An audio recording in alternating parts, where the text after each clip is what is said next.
Dans l'Évangile, Jésus disait à ses disciples: « Au commencement du monde, quand Dieu créa l'humanité, il les fit hommes et femmes. À cause de cela, l'homme quittera son père et sa mère, il s'attachera à sa femme, et tous deux ne feront plus qu'un. Ainsi, ils ne sont plus deux, mais un seul. Donc ce que Dieu a uni, que l'homme ne le sépare pas. » Être unis pour la vie, c'est le désir de tous les couples d'amoureux. Mais devant tant de mariages qui échouent, beaucoup se demandent: comment est-ce possible? Peut-on vraiment s'aimer toute la vie? Ce désir profond de s'aimer pour toujours correspond au projet de Dieu. Au long de la Bible, Dieu renouvelle l'alliance fidèle qu'il veut tisser avec l'humanité. L'histoire du prophète Osée, marié à une prostituée, manifeste que l'amour de Dieu n'est pas celui d'un jour, mais bien un amour fidèle qui dure toujours. « Mon épouse infidèle, écrit le prophète, je vais la séduire, je vais l'entraîner jusqu'au désert, et je lui parlerai cœur à cœur.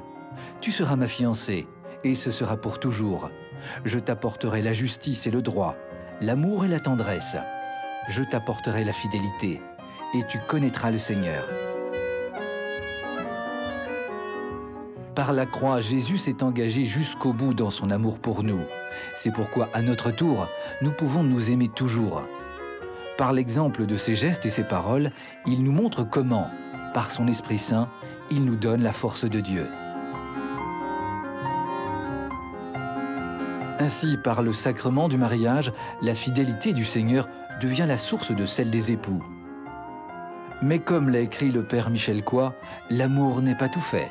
Il se fait, il n'est pas livré clé en main, mais maison à concevoir, bâtir, entretenir et souvent réparer.